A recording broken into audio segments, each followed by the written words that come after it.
இன்று நாம் பார்க்க போகும் கதை ஒருவரை ஒருவர் நேரில் கூட பார்க்காமல் காதலித்த இரு இதயங்களை பற்றியது. இந்த கதையின் நாயகன் மித்ரன், நாயகி சாரா. இவர்களின் வாழ்க்கையை இணைத்தது ஒரு புகைப்படம், ஆனால் பிரித்தது எதிர்பார்ப்பு.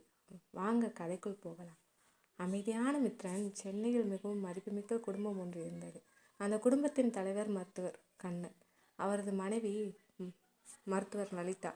அவர்களின் ஒரே மகன் மித்ரன். மித்ரனும் ஒரு திறமையான மருத்துவர். பணக்கார குடும்பம், சமூகத்தில் நல்ல பெயர், எல்லாமே இருந்தது. ஆனால் மித்ரனின் வாழ்க்கையில் ஒரு விஷயம் மட்டும் இல்லை, அது திருமணம். 32 வயதை கடந்தும் திருமணத்தில் அவனுக்கு ஆர்வம் இல்லை. குடும்பத்தினர் பல முறை கேட்டனர், நண்பர்கள் கிண்டல் செய்தனர், உறவினர்கள் கேள்வி கேட்டனர். ஆனால் மித்ரனின் பதில் எப்போதும் ஒன்றுதான், இப்போ வேண்டாம். அவன் வேலை, மருத்துவமனை, நோயாளிகள், இதுதான் அவனது உலகம். சிரிப்பில் வாழும் சாரா. பெங்களூரில் வசித்து வந்தாள் சாரா. மென்பொருள் பொறியாளர், தன்னம்பிக்கை மிகுந்த பெண், குடும்பத்தை நேசிப்பவள், நம்மளவர்களுடன் சிரித்து மகிழ்பவள், வாழ்க்கையை ரசித்து வாழ்பவள். அவளுக்கும் திருமண பேச்சு வந்து கொண்டே இருந்தது. ஆனால் அவளுக்கும் ஒரு நிபந்தனை இருந்தது. என்னை புரிந்து கொள்ளும் மனிதராக இருக்க வேண்டும். பணம், பதவி, புகழ் இவை அவளுக்கு முக்கியமில்லை, மனிதநேயம் மட்டும் வேண்டும். விதி அனுப்பிய புகைப்படம். ஒரு நாள் மித்ரனின் நண்பர்கள் அவனிடம் ஒரு புகைப்படம் காட்டினார்கள். இந்த பெண்ணை பார். மித்ரன் சாதாரணமாக வாங்கி பார்த்தான். ஆனால் அடுத்த நொடி அவனது பார்வை நின்றுவிட்டது. அந்த புகைப்படத்தில் இருந்த புன்னகை, அந்த கண்கள், அந்த எளிமை அவனை ஏதோ செய்துவிட்டது. முதல் முறையாக அவன் சிரித்தான். அழகா இருக்காங்க என்று மெதுவாக சொன்னான். நண்பர்கள் அதிர்ச்சி, ஏனெனில் இப்படி ஒரு பதிலை அவன் இதுவரை கொடுத்ததே இல்லை. அதே நேரத்தில் சாராவுக்கும் ஒரு புகைப்படம் வந்தது. மாப்பிள்ளை போட்டோ என்று தம்பி கொடுத்தான். அவள் சிரித்து கொண்டே பார்த்தாள். பிறகு சிரிப்பு மெதுவாக நின்றது. அவளது கண்கள் புகைப்படத்திலேயே நிலைத்தன. இவர் ரொம்ப அமைதியானவரா தெரிகிறாரே என்று சொன்னார். மனதுக்குள் ஏதோ ஒரு உணர்வு, அவளுக்கு புரியவில்லை. தெரியாமல் தொடங்கிய உணர்வு. அடுத்த சில நாட்கள் இருவரும் தங்கள் வேலையை பார்த்து கொண்டிருந்தார்கள். ஆனால் அந்த புகைப்படம் மட்டும் மனதிலிருந்து வெளியேறவில்லை. மித்ரன் மருத்துவமனையில் இருந்தாலும் சாராவின் முகம் நினைவுக்கு வந்தது. சாரா அலுவலகத்தில் இருந்தாலும் மித்ரனின் அமைதியான பார்வை மனதில் தோன்றியது. நான் ஏன் இவ்வளவு யோசிக்கிறேன்? மித்ரன் தன்னைத்தானே கேட்டுக்கொண்டான். ஒரு ஃபோட்டோ பார்த்ததுக்காக இப்படி ஆகுமா? சாராவும் அதே கேள்வியை கேட்டாள். எதிர்பாராத தடைகள். சில நாட்களுக்கு பிறகு இரு குடும்பங்களும் விவரங்களை பரிமாறிக்கொண்டனர். அப்போது ஒரு உண்மையை வெளிவந்தது. மித்ரனின் குடும்பம் முழுவதும் மருத்துவர்கள். அவர்கள் எதிர்பார்த்த மருமகளும் மருத்துவராக இருக்க வேண்டும். ஆனால் சாரா மருத்துவர் இல்லை, அவள் பொறியாளர். இதை கேட்டது மித்ரனின் தாய் அமைதியாக இருந்தார். பிறகு மெதுவாக சொன்னார், நம்ம குடும்பத்தோடு ஒத்து போகுமா? அந்த ஒரு கேள்வி முழு சூழ்நிலையை மாற்றிவிட்டது. மித்ரன் அமைதியாக இருந்தான். வெளியே எதுவும் சொல்லவில்லை. ஆனால் உள்ளே ஏதோ உடைந்தது. சாராவின் முடிவு. சாராவுக்கும் விஷயம் தெரிய வந்தது. அவள் சில நிமிடங்கள் பேசவே இல்லை. அமைதியாக ஜன்னல் வழியாக வெளியே பார்த்து கொண்டிருந்தாள். பிறகு மெதுவாக சொன்னாள், விடுங்க, இப்போ திருமண விஷயம் பேச வேண்டாம். அவளது குரலில் ஏமாற்றம் இருந்தது. இருவரும் ஒருவரை ஒருவர் பார்த்ததே இல்லை, பேசியதே இல்லை. ஆனால் ஒரு இழப்பு உணர்வு, அதை இருவராலும் மறக்க முடியவில்லை. அந்த இரவு மித்ரன் தனது அறையில் தனியாக அமர்ந்திருந்தான். அவனது கையில் சாராவின் புகைப்படம். மற்றொரு நகரத்தில் சாராவும் அதேபோல் மித்ரனின் புகைப்படத்தை பார்த்து கொண்டிருந்தார். இருவரும் ஒரே கேள்வியை மனதில் கேட்டுக்கொண்டனர். விதி நம்மை சந்திக்க வைக்குமா, அல்லது இது ஒரு புகைப்பட காதலாகவே முடிந்துவிடுமா? ஒரு புகைப்படம் மூலம் ஒருவரை ஒருவர் மனதில் பதித்து கொண்ட மித்ரனும் சாராவும் குடும்ப எதிர்பார்ப்புகளால் பிரிக்கப்பட்டதை பார்த்தோம்.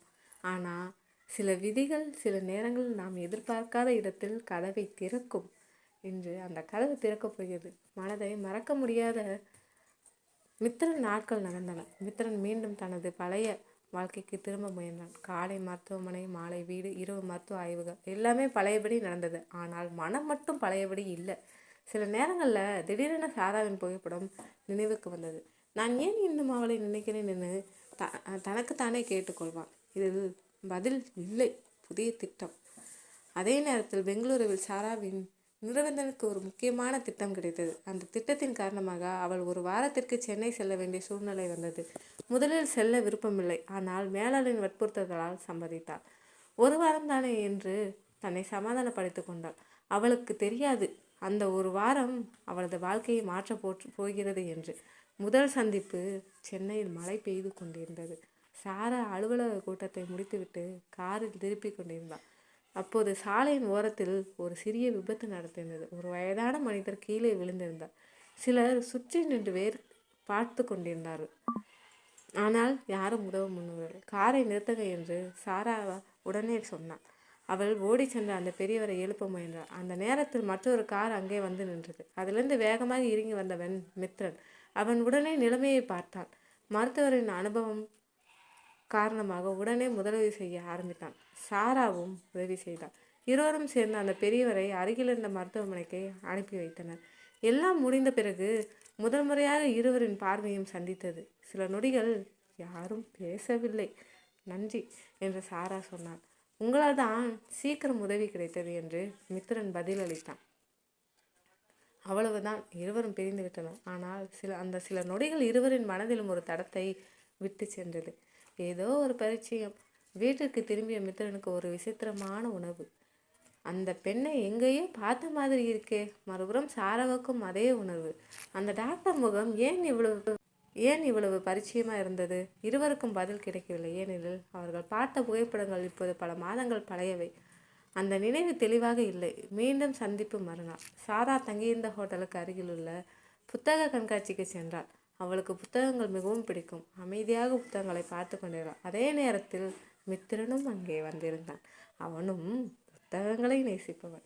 ஒரே புத்தகத்தை எடுக்க இருவரும் ஒரே நேரத்தில் கையை நீட்டினர். சாரி என்று இருவரும் ஒரே நேரத்தில் சொன்னார்கள். இருவரும் சிரித்தனர். நேற்று சந்திச்சோம்ல என்று சாரா கேட்டாள். ஆமாம் என்று மித்திரன் சொன்னார். அதன் பிறகு சிறிது நேரம் பேசினர். முதன்முறையாக இருவருக்கும் ஒருவரை பற்றி ஒருவர் தெரிந்து கொள்ளும் வாய்ப்பு கிடைத்தது. வளர்ந்த நட்பு. அடுத்த சில நாட்களில் சில முறை அவர்கள் சந்தித்தனர்.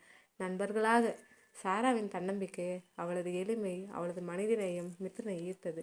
மறுபுறம் மித்ரனின் அமைதி, பொறுப்பு, பிறருக்காக வாழும் மனம் சாராவை கவர்ந்தது. ஆனால் இருவருக்கும் இன்னும் ஒரு உண்மை தெரியவில்லை. அவர்கள் ஒரு காலத்தில் திருமணத்திற்காக பார்க்கப்பட்ட அதே நபர்கள் என்பதே அந்த உண்மை. ஒரு மாலை சாரா தன் கைபேசியில் பழைய புகைப்படங்களை பார்த்து கொண்டிருந்தாள். திடீரென ஒரு பழைய கோப்புரை திறந்தது. அதில் இருந்த புகைப்படத்தை பார்த்தவள் அதிர்ச்சியில் உறைந்தாள். இவர் அதே நேரத்தில் மித்ரன் தனது பழைய புகைப்படங்களை பார்க்கும்போதே அதே உண்மையை கண்டுபிடித்தார். அவளா இது? இருவரும் ஒரே நேரத்தில் அதிர்ச்சியில் நின்றனர்.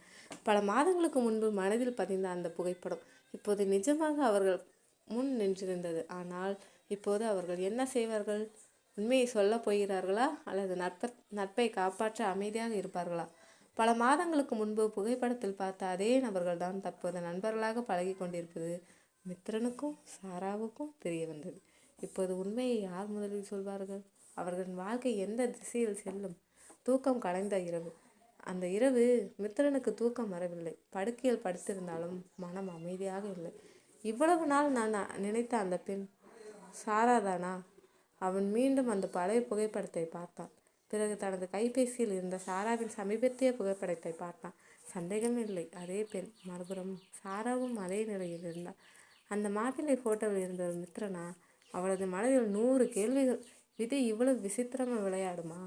அடுத்த நாள் மாலை இருவரும் வழக்கம்போல் ஒரு காஃபி ஷாப்பில் சந்தித்தனர். ஆனால் இன்று இருவரின் முகத்திலும் ஒரு விதமான பதற்றம் இருந்தது. பசியில் சில நிமிடங்கள் அமைதியாக இருந்தனர். பிறகு மித்ரனை முதலில் பேச ஆரம்பித்தார். சாரா, உங்களிடம் ஒரு விஷயம் கேட்கணும். சொல்லுங்க. நீங்கள் சில மாதங்களுக்கு முன்பு ஒரு திருமண வரன் ஃபோட்டோ பார்த்துருப்பீங்களா? அந்த கேள்வியை கேட்டவுடன் சாரா அதிர்ந்தாள். சில வினாடிகள் அமைதி. பிறகு மெதுவாக சிரித்தாள். நீங்களும் பார்த்திருக்கீங்களா? மித்ரனும் சிரித்தாள். இருவருக்கும் பதில் கிடைத்து விட்டது. மனதில் இருந்த உண்மையை அந்த நிமிடத்தில் இருவரும் தங்களது மனதில் இருந்ததை பகிர்ந்து கொண்டனர். அந்த ஃபோட்டோவை பார்த்த பிறகு மறக்க முடியல என்று மித்ரன் சொன்னார். எனக்கும் அதேதான் என்று சாரா பதிலளித்தார். முதன்முறையாக இருவரும் ஒருவரிடம் ஒருவர் மனம் திறந்து பேசினர். அந்த உரையாடல் அவர்களை இன்னும் நெருக்கமாக்கியது. புதிய நம்பிக்கை. இப்போ என்ன பண்ணலாம் என்று சாரா கேட்டார். சில நொடிகள் யோசித்த மித்ரன், இந்த முறை குடும்பத்தோடு பேசணும், உண்மையை சொல்லணும், முயற்சி பண்ணாமல் விட்டுடக்கூடாது. அந்த வார்த்தைகள் சாராவுக்கு நம்பிக்கையை கொடுத்தன. பல நாட்களுக்கு பிறகு அவளது மனதில் ஒரு சந்தோஷம் தோன்றியது. முதல் எதிர்ப்பு அன்று இரவு. மித்ரன் தனது பெற்றோரிடம் பேச முடிவு செய்தான். அம்மா, அப்பா, எனக்கு ஒரு விஷயம் சொல்லணும். இருவரும் அவனை பார்த்தது.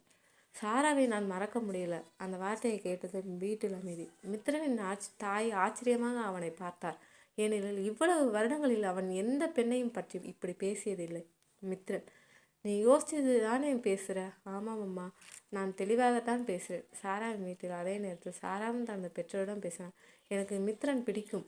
அவளது பெற்றோராக நீயே இந்த விஷயத்தை முடிச்சிட்டேன்னு சொன்னியா? அப்போ அவங்க யாருன்னு தெரியாது.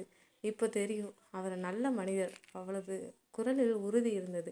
மீண்டும் உருவான தடைகள் சில நாட்கள் கழித்து இரு குடும்பங்களும் சந்திக்க முடிவு செய்தனர். மித்ரனும் சாராவும் நம்பிக்கையுடன் இருந்தனர். ஆனால் சந்திப்புகள் அவர்கள் எதிர்பார்த்தபடி செல்லவில்லை. சிலர் இன்னும் தயக்கத்துடன் இருந்தனர். வாழ்க்கை முறை வேறுபடுமோ, ஒத்துப்போகுமோ என்ற கேள்விகள் எழுந்தன. மீண்டும் ஒரு முறை அவர்களின் காதலுக்கு சோதனை வந்தது. அந்த சந்திப்புக்கு பிறகு மித்ரன் வீட்டிற்கு திரும்பி கொண்டிருந்தான்.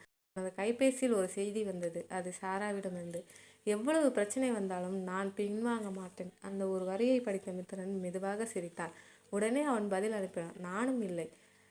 இப்போது 2 இதயங்களும் ஒரே முடிவை எடுத்துவிட்டன. ஆனால் குடும்பங்களை சம்மதிக்க வைப்பது அவ்வளவு எளிதா? அல்லது இன்னும் பெரிய சோதனை காத்திருக்கிறதா?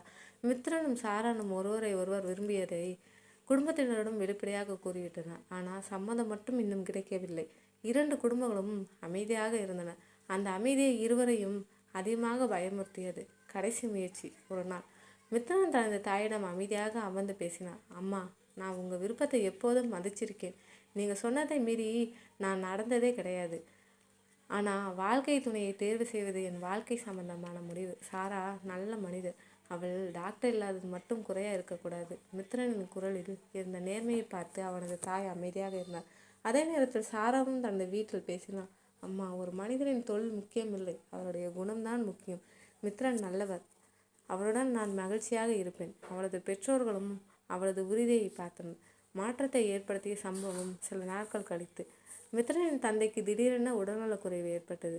அவர் மருத்துவமனையில் அனுமதிக்கப்பட்டார். இந்த செய்தியை அறிந்த சாரா உடனே மருத்துவமனைக்கு வந்தாள். அவள் மருத்துவர் இல்லை, ஆனால் மனிதநேயம் கொண்டவள். மித்ரனின் தாயுடன் இருந்து ஆறுதல் கூறினாள். மருத்துவமனையில் தேவையான உதவிகளை செய்தாள். இரவு பகல் பார்க்காமல் குடும்பத்தினருடன் இருந்தாள். இதையெல்லாம் பார்த்த மித்ரனின் தாயின் மனதில் ஒரு மாற்றம் ஏற்பட்டது. டாக்டர் இல்லைன்னா என்ன, இவளோட மனசு பெருசு என்று நினைத்தார். சம்மதம். ஒரு வாரம் கழித்து மித்ரனின் தந்தை நலமடைந்தார். அன்று மாலை 2 குடும்பங்களும் மீண்டும் சந்தித்தனர். அனைவரும் அமைதியாக அமர்ந்திருந்தனர். மித்ரனும் சாராவும் பதட்டமாக இருந்தனர். அப்போது மித்ரனின் தாயார் எழுந்து சாராவின் அருகில் சென்றார். எங்களை மன்னிச்சிடு மகளே, நாங்கள் தொழிலை பார்த்தோம், ஆனால் உன்னோட மனசை பார்க்க மறந்துட்டோம். சாராவின் கண்கள் கலங்கின. மித்ரனும் ஆச்சரியமாக பார்த்தாள். இந்த கல்யாணத்துக்கு எனக்கு முழு சம்மதம். அந்த ஒரு வார்த்தை 2 குடும்பங்களின் முகத்திலும் மகிழ்ச்சியை ஏற்படுத்தியது. திருமணம். சில மாதங்கள் கழித்து மித்ரனும் சாராவும் குடும்பத்தினரின் ஆசீர்வாதத்துடன் திருமணம் செய்து கொண்டனர். ஒரு காலத்தில் ஒரு புகைப்படம் மட்டும் பார்த்து மனதில் பதிந்த இருவரும் இன்று வாழ்க்கை துணையாக ஒன்றாக நின்றனர். திருமண மேடையில் சாரா மெதுவாக கேட்டாள். அந்த முதல் ஃபோட்டோ பார்த்தப்பவே என்ன நினைச்சிங்க? மித்ரன் சிரித்தான். இந்த பெண் என் வாழ்க்கையிலிருந்து போகக்கூடாது என்று. சாரா சிரித்தாள். நானும் அதே தான் நினைச்சேன். இருவரும் சிரித்து கொண்டனர். வாழ்க்கையில் சில உறவுகள் நீண்ட நாட்கள் பழகிய பிறகு உருவாகின்றன. சில உறவுகள் ஒரே நொடியிலே மனதில் பதிந்து விடுகின்றன. மித்ரன் சாராவும் அப்படிப்பட்டவர்கள். ஒரு புகைப்படம் அவர்களை அறிமுகப்படுத்தியது. ஒரு தவறான புரிதல் அவர்களை பிரித்தது. ஆனால் அவர்களின் நல்ல மனமும் உண்மையான அன்பும் மீண்டும் அவர்களை ஒன்றிணைத்தது. ஒருவரின் தொழில் வாழ்க்கையை உருவாக்கலாம், ஆனால் அவருடைய குணம்தான் உறவுகளை உருவாக்கும். மறக்காமல் சேனலை சப்ஸ்கிரைப் செய்து லைக் பண்ணுங்கள்.